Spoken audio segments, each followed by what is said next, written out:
I won't continue to ignore this problem, like my opponent, Chris Pappas. Let's act like adults here. They are generously offering their time to answer your questions. You don't need to scream at them like a bunch of school children. You're interrupting your colleague, but sure. Ti sei mai chiesto come una sola decisione personale possa cambiare la tua vita? Quando Caroline Leavitt aveva 27 anni, è diventata la più giovane segretaria stampa della Casa Bianca nella storia.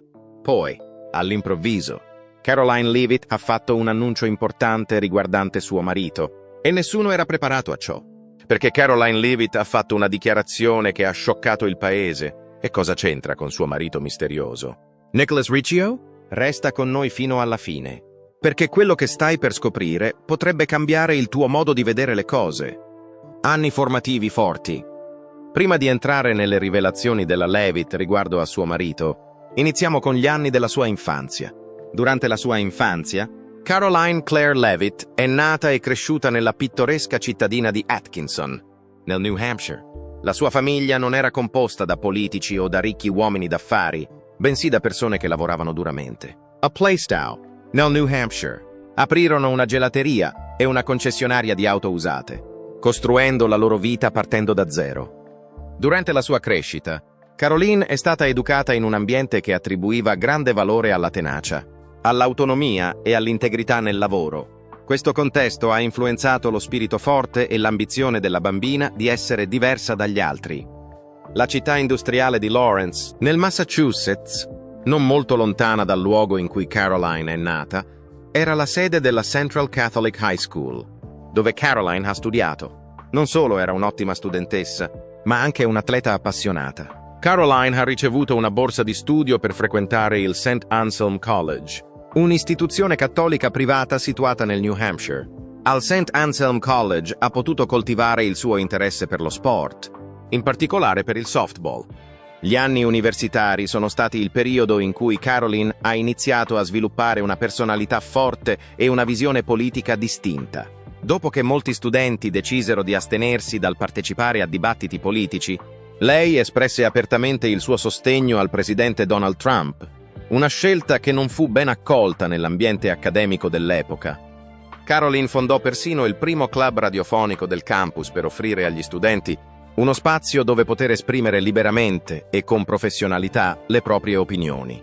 Ha iniziato a entrare nel settore professionale dei media lavorando a WMUR TV, una stazione televisiva locale appartenente al gruppo Hearst Television, oltre al suo coinvolgimento nelle attività accademiche e sociali. Il suo interesse per la comunicazione politica si è acceso grazie all'esperienza acquisita nella produzione di notizie durante il periodo trascorso lì.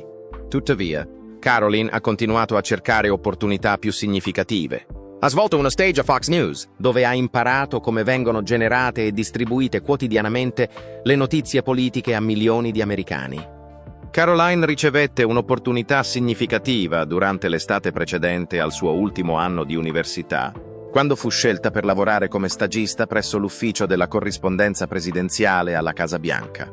La posizione non era semplicemente un lavoro, rappresentava anche un'occasione per leggere migliaia di lettere inviate ogni settimana alla Casa Bianca e ascoltare i problemi e le preoccupazioni che i cittadini avevano riguardo al governo. L'esperienza non solo mostrò a Caroline l'importanza di stabilire connessioni umane, ma fu anche il momento in cui decise di volersi impegnare più attivamente nella politica.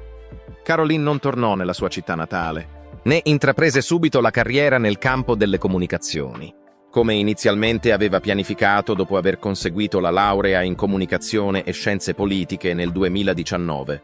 Invece, tornò a Washington, distretto di Columbia, ma questa volta non come stagista. Fu un traguardo significativo per Caroline, una giovane donna poco più che ventenne, ottenere l'opportunità di unirsi al team di comunicazione della Casa Bianca sotto l'amministrazione del presidente Trump. Essere la prima della sua famiglia a laurearsi non fu solo un risultato personale, ma anche una grande fonte di orgoglio per tutta la sua famiglia.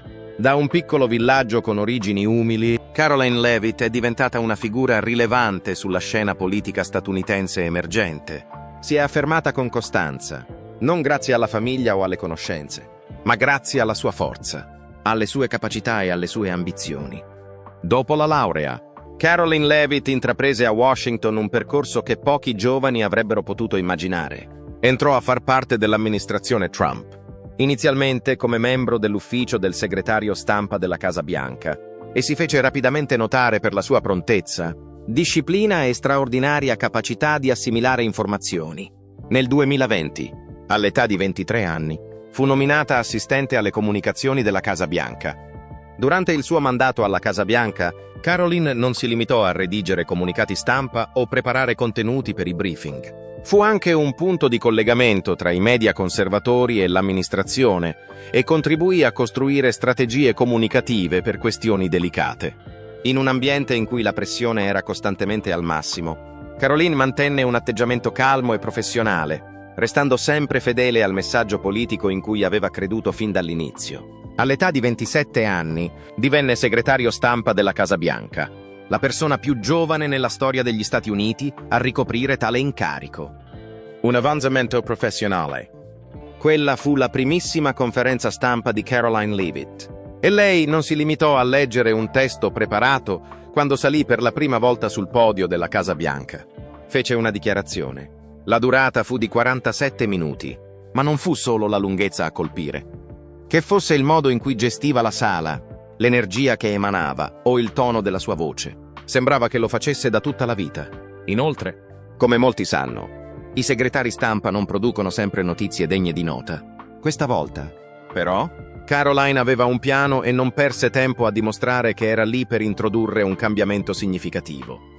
La prima cosa da notare è che non si limita più a interagire con i giornalisti tradizionali. Non è così. Leavitt sta reclutando influencer dei social media e podcaster. Si tratta di persone che raggiungono milioni di spettatori e ascoltatori al di fuori della bolla dei media convenzionali. Non si tratta di un piccolo aggiustamento. È un cambiamento di rotta completo. Inoltre, se c'è mai stato un momento che ha dimostrato quanto sia impegnata nel suo lavoro, è stato subito dopo uno degli eventi più scioccanti nella storia politica moderna, durante un comizio tenuto dal presidente Trump il 13 luglio 2024. Nessuno se lo è perso. Pensavamo di sapere tutto sul marito di Caroline Leavitt, ma lei ha appena fatto un annuncio significativo su di lui, mentre la storia continua a fare notizia. Coloro che conoscono la situazione dietro le quinte stanno rivelando informazioni ancora più allarmanti su ciò che sta realmente accadendo. Continuate a seguire, perché questo sarà molto più grande di quanto chiunque si aspettasse. Dopo il parto, la maggior parte delle donne ha bisogno di tempo per riprendersi, riadattarsi e semplicemente respirare. Siete d'accordo? Manon Leavitt, nonostante avesse appena dato alla luce suo figlio, ha preso una decisione in un attimo dopo aver visto cosa era successo a Trump. Dopo un po' di tempo, ha spiegato le sue ragioni affermando: il presidente ha letteralmente messo in gioco la sua vita per vincere questa carica. Il minimo che potessi fare era tornare al lavoro il prima possibile. Dovete ammettere che una dedizione di questo tipo è piuttosto rara, indipendentemente dal fatto che siate d'accordo o meno con le sue opinioni politiche. E il pubblico? Diciamo solo che alcune persone hanno preso nota. Nel suo ruolo di direttore delle comunicazioni per la Casa Bianca, Stephen Chung non si è trattenuto. Secondo lui, il suo primo briefing stampa è stato il più riuscito di sempre. È un'affermazione importante, soprattutto considerando il numero di figure di spicco che hanno ricoperto quella posizione prima di lei. Ma sapete una cosa? Si è comportata con la professionalità di una veterana, in particolare quando ha affrontato giornalisti esperti come Peter Alexander della NBC, noto per porre domande difficili. Nonostante ciò, Leavitt non si è tirata indietro. Non ha perso la calma.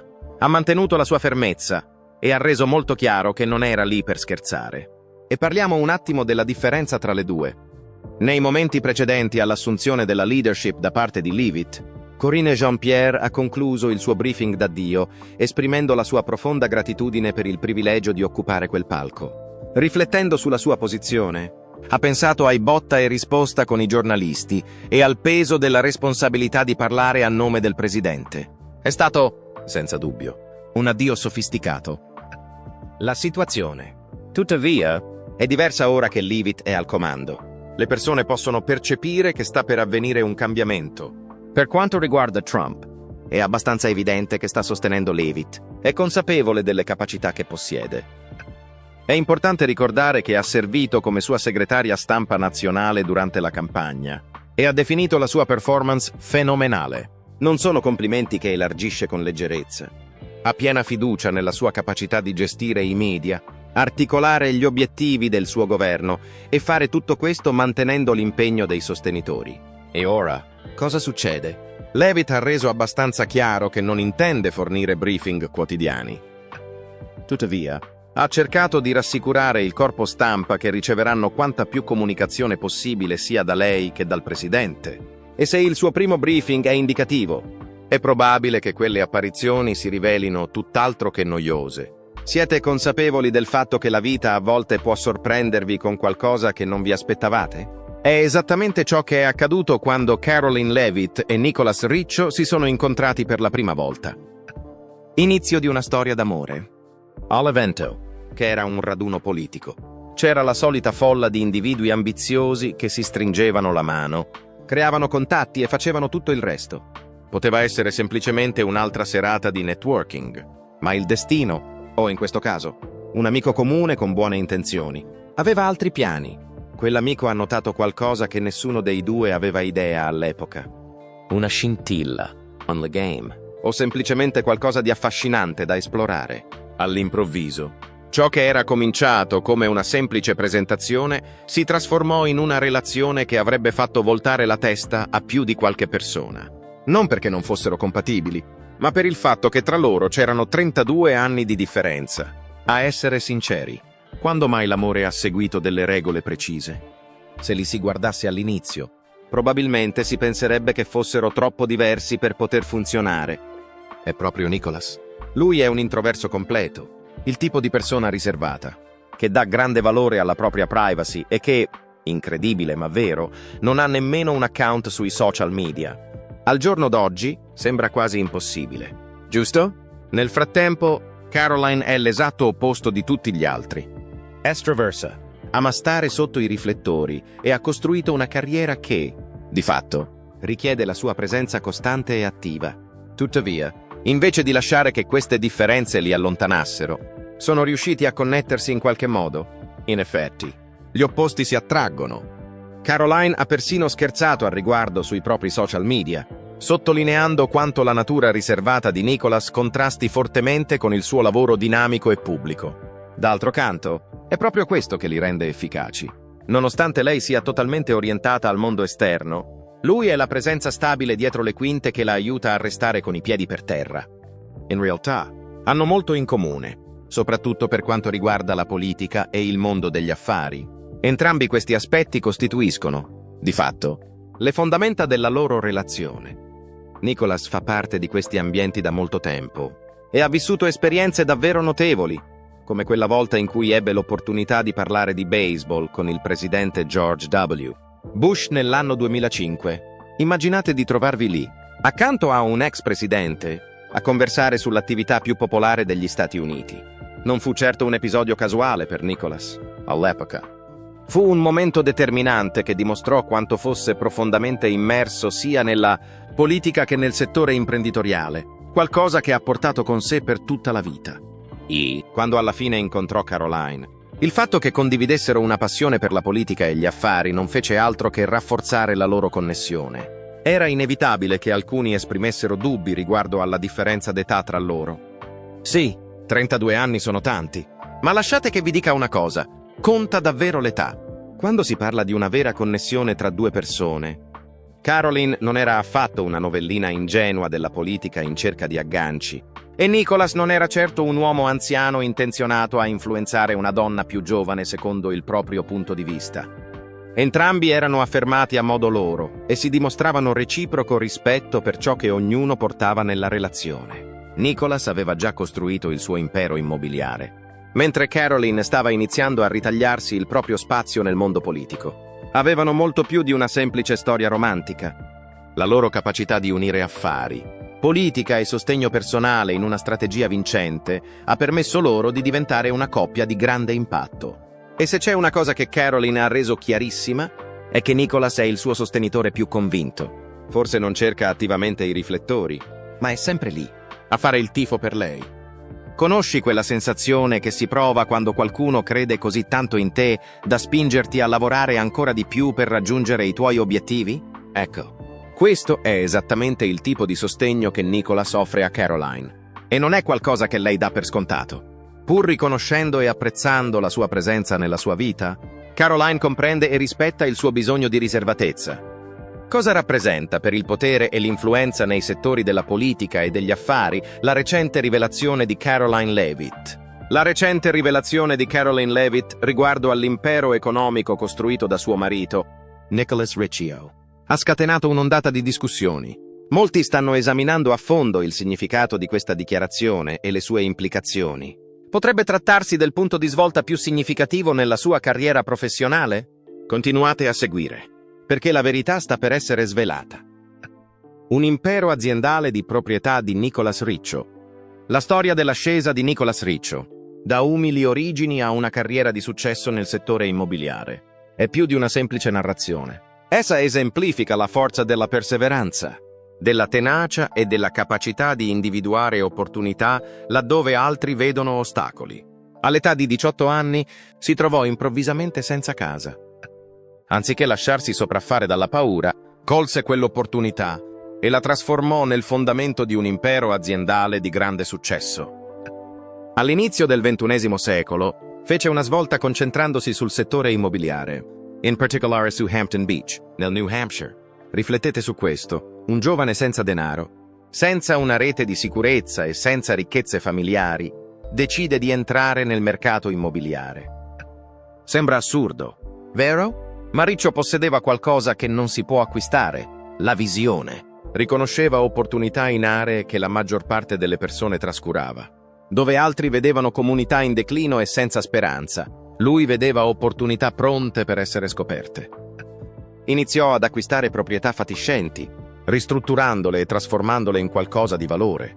Entro l'anno 2005 aveva accumulato un portafoglio impressionante, comprendente 15 edifici e un totale di 70 appartamenti in affitto. In parole povere, è un successo. Questo rappresenta un progresso notevole in un periodo di tempo così breve, e non si fermò lì. Attraverso ulteriori espansioni, la sua azienda, Riccio Enterprises LLC, riuscì ad estendere la sua influenza in tutto il New England. Le località trascurate dal suo team sono state convertite in residenze ambite, da Boston alle White Mountains. Qual era la sua strategia? Semplice nella sua efficacia. Invece di inseguire beni appariscenti e sopravvalutati, si concentrò su proprietà in difficoltà con potenziale non ancora sfruttato. Scelse ciò che altri ignoravano e ne trasse ricchezza. Nel mercato immobiliare estremamente competitivo, si fece un nome utilizzando strategie simili. Ma il successo di Riccio negli affari non è l'unico aspetto interessante della sua storia. Il suo successo fu motivato dalle lezioni apprese nella sua vita personale. Non si limitò a leggere delle avversità, le vis. Durante i momenti di sopravvivenza, sapeva cosa significava dover contare sugli altri anche per le necessità più basilari, come fare una doccia. Questo tipo di esperienza ti plasma, e così fu per Riccio. Dopo la laurea presso la Plymouth State University e il completamento di un corso immobiliare nel 1990, ideò una strategia semplice e chiara per lo sviluppo delle transazioni immobiliari, e non si discostò mai da essa. Inoltre, è qui che le cose diventano ancora più intriganti. L'influenza di Riccio non si limita al settore immobiliare. Le sue proprietà hanno ospitato importanti raduni politici, inclusi quelli organizzati da Women for Trump. In questo momento, indipendentemente dal fatto che si condividano o meno le sue idee politiche, c'è un dato di fatto innegabile. Non è solo interessato al guadagno monetario. In altre parole, è tutto incentrato sull'influenza e sull'utilizzo del suo successo per partecipare a discussioni più ampie. Questo è ciò che lo distingue dall'investitore immobiliare medio. È la prova che il successo non dipende da dove si comincia. Lui è passato da difficoltà finanziarie a costruire un impero del valore di molti milioni di dollari. La tua disponibilità a vedere opportunità dove gli altri vedono solo vicoli ciechi è un fattore cruciale nel determinare il tuo successo. Cos'altro potrebbe mai essere la definizione di un vero imprenditore, se non questo? La linea temporale della loro rapida relazione. La storia d'amore tra Caroline Leavitt e Nicholas Riccio è di quelle che sorprendono. Una sorta di sensazione calda e familiare, che non si riesce esattamente a esprimere a parole, ma che si sa essere unica. Non era glamour, non era rumorosa e certamente non era ovunque sui social media come tendono ad essere molte storie d'amore contemporanee. Non era così. La loro relazione era diversa. Era una cosa privata, voluta, fondata su qualcosa di più profondo dell'approvazione pubblica. Ma non è forse questa la forma più bella d'amore? Quella che cresce con i propri tempi? O in un luogo lontano dagli occhi degli altri? Nel caso di Caroline e Nicholas è proprio ciò che è accaduto. Si sono conosciuti a un evento politico, introdotti da amici comuni, e prima che se ne accorgessero, stava nascendo una connessione tra loro. Nonostante nessuno dei due avesse fretta, entrambi sapevano che era qualcosa di vero. In ogni caso, se si conosce anche solo un po' Caroline, si sa che è il tipo di persona che non si tira indietro davanti ai riflettori. È sempre estroversa, presente sui social media, ed è abituata a vivere sotto l'occhio pubblico. Nicholas? L'opposto totale. Un introverso. Nessun utilizzo dei social media, nessuna necessità di visibilità. Solo un uomo che attribuisce grande valore alla propria privacy e preferisce le cose semplici. Eppure, in qualche modo, ha funzionato. Forse perché, alla fine della giornata, condividevano qualcosa che era più importante di tutto il resto. O forse perché è vero che gli opposti si attraggono. Valerie Simile, un profondo rispetto reciproco e una connessione autentica che non aveva bisogno di conferme esterne. Sono riusciti a mantenere segreta la loro relazione per molto tempo. Nessun messaggio criptico, nessun video dei paparazzi alle loro uscite, solo loro due, che vivevano la vita secondo le proprie regole. Naturalmente, un amore così non può rimanere nascosto per sempre. Alla fine dell'anno 2023, hanno deciso che era giunto il momento di condividere la loro gioia con il mondo. E quale modo migliore per farlo se non con un annuncio di fidanzamento? Per essere chiari, non si trattava di un fidanzamento qualsiasi. Era un momento che nessuno dei due avrebbe mai dimenticato. E Nicholas si assicurò che fosse così. Nell'anno 2023 era il giorno di Natale. La giornata era già piena d'amore, gratitudine e calore. Poi Nicholas aggiunse un ulteriore strato di magia. Chiese a Caroline di sposarlo, inginocchiandosi in una situazione intima e riservata, esattamente come aveva desiderato. Solo un uomo che chiede alla donna che ama di trascorrere il resto della vita con lui. Nessun grande spettacolo. Nessun pubblico. La risposta di lei fu, ovviamente, sì. Il giorno successivo, il 26 dicembre, Caroline non riuscì più a tenere la notizia per sé. Una foto che pubblicò su Instagram catturò meravigliosamente il momento e lo condivise con i suoi follower. Un messaggio che racchiudeva tutto ciò che stava provando. Nicholas in ginocchio e un anello di diamanti scintillante facevano parte della proposta. È stato il Natale più bello della mia vita. Finalmente sposerò l'uomo dei miei sogni. Mi sento sopraffatta dalla gratitudine. Ringrazio Dio. Da quel momento in poi, i preparativi per il matrimonio iniziarono a pieno ritmo. Come tutto il resto della loro relazione, anche il matrimonio rispecchiava chi erano come coppia. Cercavano qualcosa di intimo, significativo e coerente con il loro desiderio di riservatezza. Così, nell'anno 2024, si sono sposati con una cerimonia bella e privata. E nonostante il mondo intero sarebbe stato entusiasta di vedere ogni dettaglio, il desiderio di Nicholas di mantenere privati i loro momenti più importanti è rimasto una priorità assoluta. Caroline, che nutre un profondo rispetto per l'uomo che ama, lo ha riconosciuto con dedizione. Non ha pubblicato molte foto del matrimonio su Instagram, né ha scritto lunghi post sulla giornata speciale. Invece, ha semplicemente modificato la sua biografia per aggiungere una sola frase di grande significato. Una moglie. Era l'unica cosa che meritasse una dichiarazione. Il matrimonio non è stato l'ultimo capitolo del loro percorso d'amore. Anzi, ha segnato l'inizio di una nuova fase ancora più intensa. Poco dopo, la loro piccola famiglia si è allargata con la nascita di Nicholas Robert, affettuosamente chiamato Nico. Un nuovo inizio. Un'esperienza emozionante e un amore ancora più profondo. Sebbene Caroline non abbia mai nascosto quanto amasse suo marito, ora aveva un'altra passione nella sua vita da godere e custodire. Nicholas è rimasto l'uomo riservato, leale e di supporto che era all'inizio. Caroline Levitt ha recentemente rotto il silenzio, facendo un annuncio significativo riguardo a suo marito. Dopo mesi di speculazioni, ciò che sta realmente accadendo dietro le quinte ha sorpreso anche gli addetti ai lavori. E abbiamo tutti i dettagli. Rimanete con noi. perché questa rivelazione è molto più significativa di quanto chiunque potesse aspettarsi. L'annuncio di Leavitt riguardo a suo marito. Caroline Leavitt e Nicholas Riccio dimostrano che è possibile conciliare una carriera ad alta pressione con la nascita di un figlio. Caroline, in un momento, tiene in braccio il neonato Nico e l'attimo dopo è sul podio della Casa Bianca, rispondendo alle domande della stampa con una calma che solo la determinazione pura può portare. E non dimentichiamo Nicholas, che passa senza sforzo dal ruolo di padre presente a quello di imprenditore. La loro vita è una collaborazione indissolubile che mantiene tutto in movimento, un turbine di obblighi e orari ben organizzati. Ma facciamo un passo indietro, perché la loro storia non riguarda solo l'equilibrio, si tratta di un impegno costante, della disponibilità a fare sacrifici e di una fiducia incrollabile l'uno nell'altro.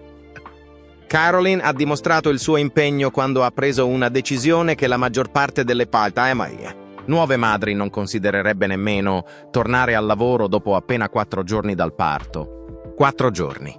Mentre la maggior parte delle madri è ancora in fase di recupero e si adatta alla mancanza di sonno, lei si è immediatamente immersa di nuovo nell'arena politica.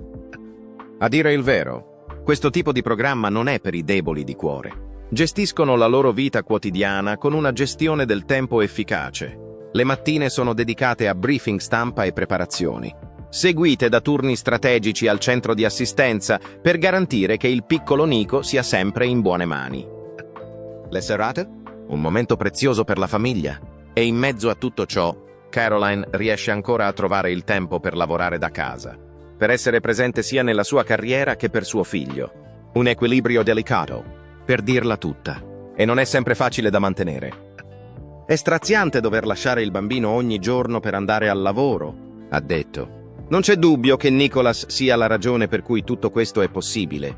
Il suo contributo in questa partnership è inestimabile. Essendo il proprietario della Riccio Enterprises LLC, ha la flessibilità di adattare il suo programma alle esigenze in continua evoluzione della loro famiglia.